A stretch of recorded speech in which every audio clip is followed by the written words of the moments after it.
What's up everyone? Day 14 in the Big Brother 27 house saw the veto ceremony, target shifting, brand new alliances, and Rylie coming under fire for an inappropriate remark.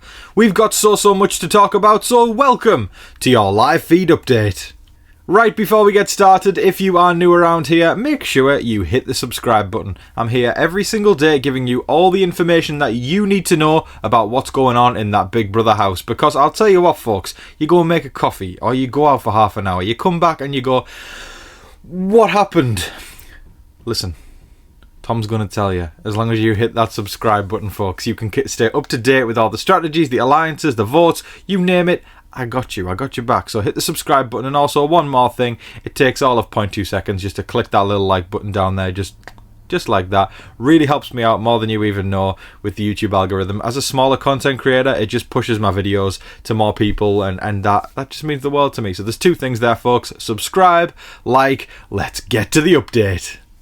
Question of the day now folks, and this one is about Ashley because she is going to be a talking point later in this video. I want to know folks, do you think Ashley is playing a good game? She started out with Showergate and then she kind of manoeuvred her way around that, which I was pretty impressed by. Has she fallen into old ways or not? If you've been watching the feeds, let me know. Do you think Ashley is playing a good game? Let me know in the comment section below. Alright gang, we'll waste no time and jump into the first update, which is veto related. So, Keanu of course has his power that he was using to bring Casey into the game from season 20. She won the power of veto for Keanu, leaving him able to save himself. So he decided at the veto ceremony to save himself, meaning that Jimmy had to pick a replacement nominee to sit alongside Kelly and Adrian. He chose, drumroll please, Amy as the replacement nominee, so she is now sat there alongside Kelly and Adrian on the block. But let me tell you folks, the veto situation doesn't end here. We're going to talk about that more later in the video, because those nominees I just told you there, they're not even final. So stick around for that. But yes, Amy is now on the block, and that means Jimmy has nominated a fourth person on his HOA train. I bet you can see where this is going. But yes, Jimmy has nominated 4 people this week, and he has been inconsistent in his plans and who he's targeting. I know a lot of people have made the argument he's trying to flush powers. Yes and no. It's weird. I feel like he has done what the house wants rather than what he wants, and which, you know, people do that all the time, but the only reason I'm coming down harder on Jimmy is because he talks such a big game, and he tries to have this big, you know, egotistical moment, or these big bravado moments where you can just desperately see he's trying to go viral on TikTok. I don't like that. I'm always going to be critical of that, right? I think these moments come naturally, you know, floaters grab a life vest. That's classic Big Brother. Or Marcellus not using the veto. Natural viral moments. Not Jimmy standing up and trying to clock everybody and thinking that he's eating when, really? Like I said the other day, the only thing he's eating is out of date food, because that just doesn't work for me. But yes, he decided to nominate Amy as the replacement nominee. If you've been watching the live feeds just like me, then I'm sure you will know that some of these house guests have very little self-awareness. That has been a big theme this season so far, and it's what has fueled so much chaos. We've seen Kelly with lack of self-awareness, Keanu, Amy, Ashley. Honestly, I could name a few more, but they're the 4 names that come to mind the most in terms of the lack of self-awareness, and it's kind of starting to come to a head. Amy is beginning to distance herself a little bit from Rachel, which I think is good for her game. And she was saying, you know, she said to Rachel's face, I'm only such a big target because I'm friends with you. And I'm like, she's right, but also at the same time, Amy made herself a target in the beginning of the game when she started crying her eyes out in Vince's head of household room because Ashley took a shower and she died on the hill for her. And while, you know, at face value, she only took a shower, she did take a long-ass shower. And not only that, but it was so early in the game, and just even as a Big Brother player, just on base level, I can't help but look at her and think, there is literally nothing. If I was in that game, and by the way, before everyone goes, Tom, play the game, keep dreaming. There's nothing that could get me to take such time away from the group on one of those early nights. I can't. Was it night 1 or night 2? I think it was night 1. But point is, bad move, right? Self-awareness aside, we're just going to put that on the shelf for a second. Just a bad move. You don't do that. I'm looking at all you guys right now, and I'm assuming most of y'all are agreeing right now, because it just, we're fans. I'm looking at you right now. Both of us are fans, and I don't think there's anything that could convince us to take such an amount of time away from the group. It's stupid on a game level, and then for Amy to go and defend Ashley, it was just, you got to pick your battles, right? And while that might have been sad and that was tough for Ashley, she has to face the consequences of something she did, and Amy stuck her neck out, and as a result, she made herself a target. So while her jumping into bed with Rachel was just another layer of the lasagna of accountability, the lasagna of accountability, that feels like a book I should write. It's teaching kids about accountability and consequences. The lasagna of accountability. But yeah, I can't help. I don't feel sorry for Amy. I'm sorry, guys. I really don't. I feel like she gets herself into these situations, and then she finds an excuse to blame it on an external thing, and I'm just like, players like that will never win the game ever. Because you've got to have even just a tiny ounce of self-awareness to win the game. Because there have been winners who have very little self-awareness, but I can't really. I don't know who's the least self-aware winner. That's a fun question. Who I don't even know off the top of my head, because I feel like every single one of them has had at least a slither. I think Jackson Mickey was in season 21. He didn't have any self-awareness, and then he dipped off the face of the earth when he realised that he had to live with his actions. But yeah, and he's doing his thing now, and I'm sure he's happy. But he didn't have a lot of self-awareness on his season at all. But yeah, Amy and Ashley, it all came to a head. They were having a conversation at one point, and they were talking, and this really irked me the wrong way. Let me just take a sip of my coffee, because I can tell this is going to be juicy when I take a sip from my coffee. I was appalled at a conversation that Amy and Ashley had in the backyard. They were both in the hammock, swinging, minding their own business, like they were the only people in the world. And Ashley brought up the fact that Rachel came to her and said, "Do you clean when you're at home?" Because Rachel's been cleaning the house like there's no tomorrow. She's on all fours in the bathroom, scrubbing the floor and, doing all the cleaning around the house. And she says to Ashley, "Do you clean?" And she goes, "Yeah." "Do you have a housekeeper at home?" And she goes, "Yeah, from time to time." And I just want to establish, before I get into anything here, nothing wrong with having a housekeeper. I know plenty of people who do. But Ashley then went on to say, basically to Amy, "I don't really clean at home, so why should I clean in here?" As an excuse to not clean up after herself. Like I said, nothing wrong with having a housekeeper, but it's also, I think, important to, if you were able to, clean up after yourself and not expect other people to do it for you. That's a privilege, having a housekeeper, and I think that's shining through and through with Ashley, because she is just showing her true colours time and time again. She is incredible. She's got a massive lack of self-awareness, and I actually want to say that she's entitled as well. I really think she's massively entitled, and that just put the nail in the coffin for me. I tried to look past Showergate, because I know there was so much pushback against Showergate of people making excuses for Ashley and saying, "No, this isn't fair that people are a bit," and it's like I gave her the benefit of the doubt, but it's just time and time again. She just proves to me she's so entitled. She's so entitled. And Amy is as well, to some extent, because she was talking about how she has a housekeeper, but it was Ashley who put the nail in the coffin by saying, "I don't do it outside, so why should I do it in here?" Listen, if I'm in there and I win HOH, she's going on the block. I hate that. And I would call her out for the entitlement as well, because I cannot stand entitlement of people who expect things given to them because they're accustomed to a certain, no, listen, you were in the Big Brother house, and I'm going to go back to a tweet that Leah from last year's season put out. very close to Showergate, saying, you know, just on a game level, the least, if you're not going to even strategize or do any of that stuff, the least you can do is be a good roommate. And taking these long ass showers and also just not cleaning up after yourself and expecting other people to do it because you don't do it for yourself outside the game, that's a terrible roommate. And the lack of it, and the lack of self-awareness and the entitlement is completely shining through, and it's going to shoot her in the foot any day. Ashley ain't going to win this game, mark my words. I could end up eating my words if that one comes through, but entitlement doesn't get you anywhere in Big Brother, and I think people are starting to get very, very sick of it.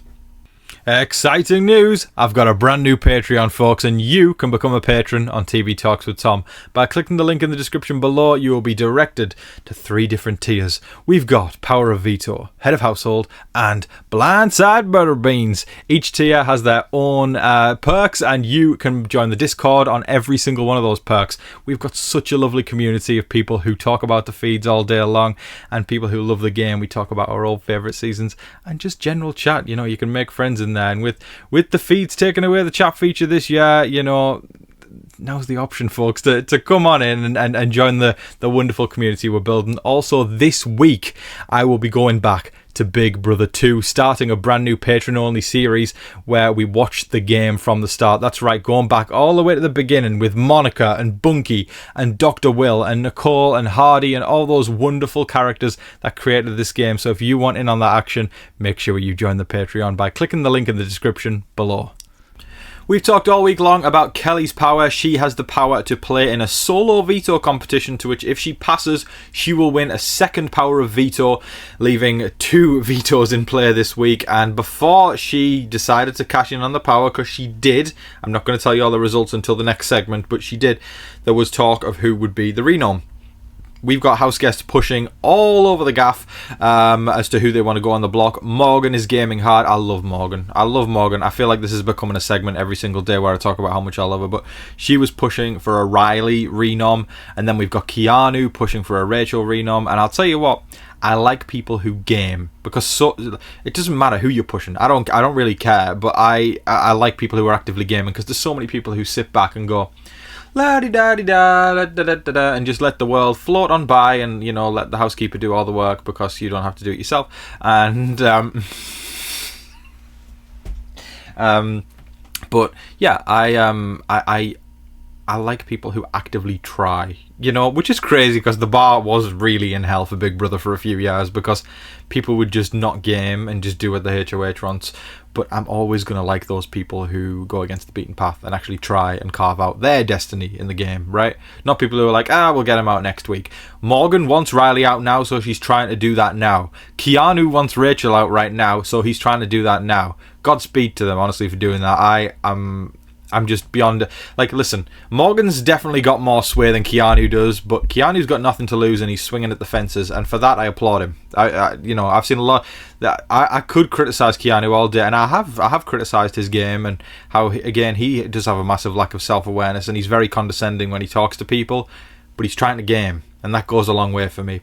And same with Morgan, she's not giving up, she's gaming every single day. I love her. But yes, she was pushing for the Rylie renom, and Keanu was pushing for the Rachel renom. But neither of those came into fruition, because I'm about to talk about Kelly's power. Kelly decided to use her power, and she got to compete for a secondary power of veto. Ladies, gentlemen, and all those in between, I love you all on this channel.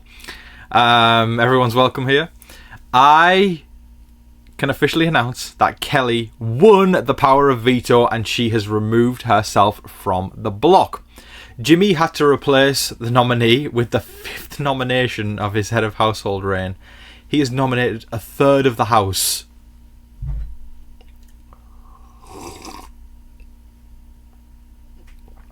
A third of the house. A third of the house. He decided to nominate Will. That one I saw coming from a mile away, apart from I thought Will would be the first one, then Amy would potentially be the second. But yeah, Amy was up first, Will's up second. So going into the Big Brother blockbuster on Thursday will be Will, Amy and Adrian competing against each other. But who is the target and why is it shifting? Let's talk about that. Now, while Jimmy has made it clear that he wants to target Will this week, there's started to be some, I'm going to say dissent. Yeah, I think there's people who are growing sick and tired of the Jimmy Show, and that's literally what it's being called in the house. Morgan and Mickey, I feel like, are at the head of that, and dare I say, those two are the two most influential people in the house. Okay, Morgan games harder, but Mickey is like, she's more laid back and reserved in the way it's like almost like watching the Queen on the throne kind of just make chess moves, like watching Game of Thrones, you know. And it's fascinating. It's fascinating. I love it. I love it so much. So those two are kind of coming together as a power duo. That would be the most epic final two in Big Brother history if they got there, because those two are gamers, like through and through. Love them to pieces. And they're sick of Jimmy. They think everything's becoming the Jimmy Show, and that he's so full of himself, and that they even made the point that I've been making all week, and I was like, "Go girls, like go you." They were talking about how the thing about Jimmy is, you know, he talks such a big game and all that kind of stuff, but he's literally willing to throw his own allies under the bus instead of actually just targeting the people who aren't on his side and are on the other side of the house, you know.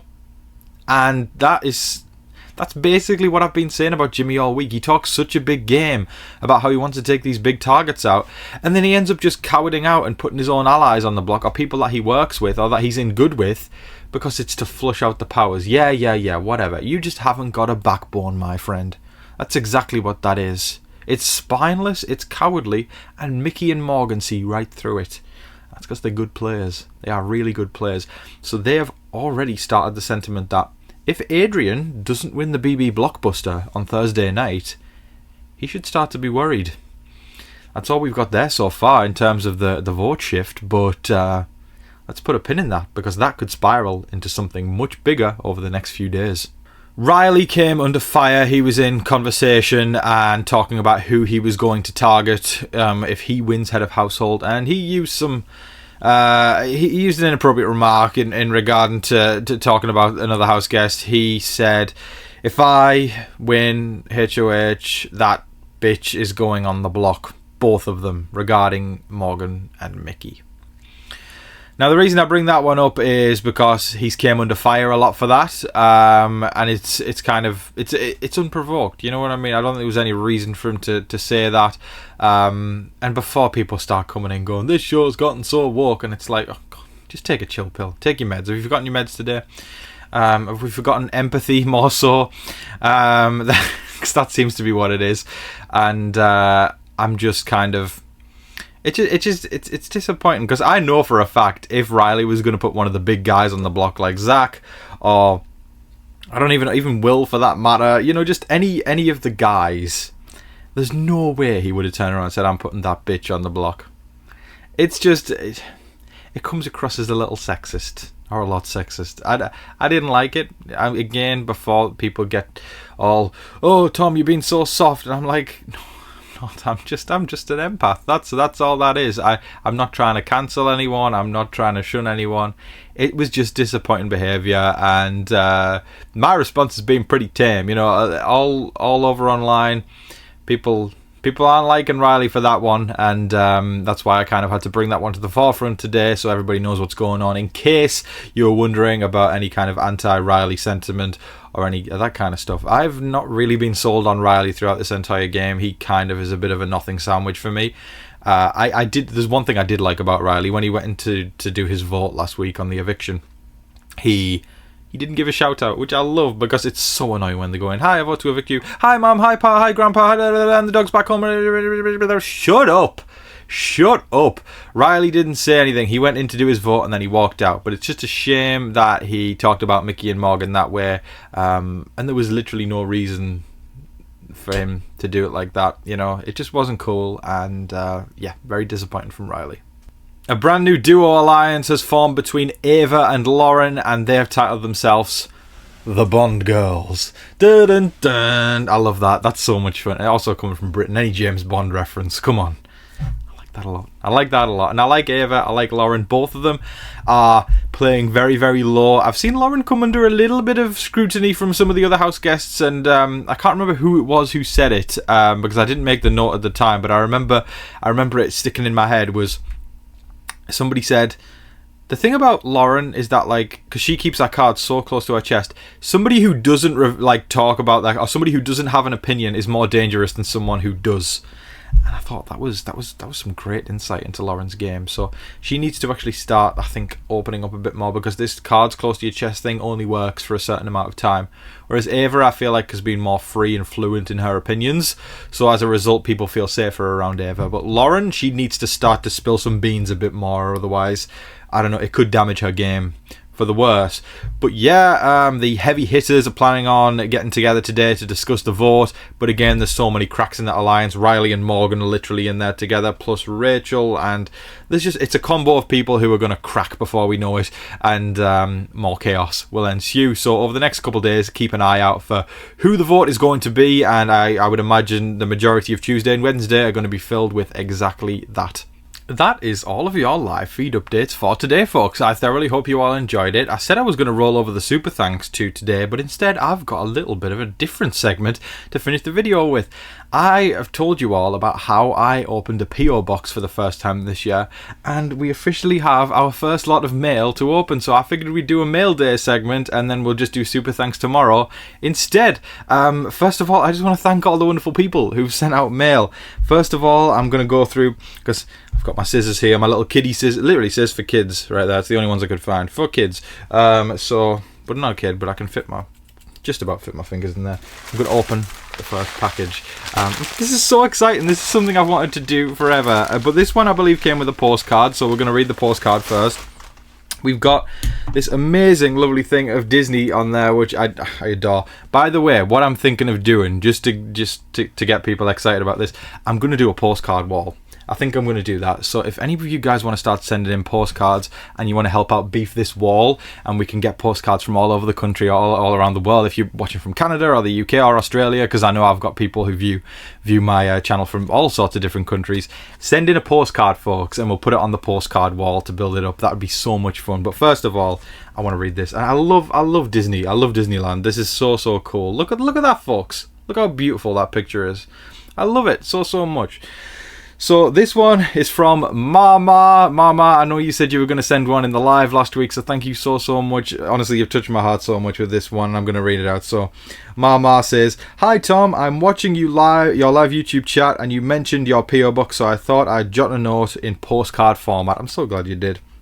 I agree. It's nice to get a handwritten letter.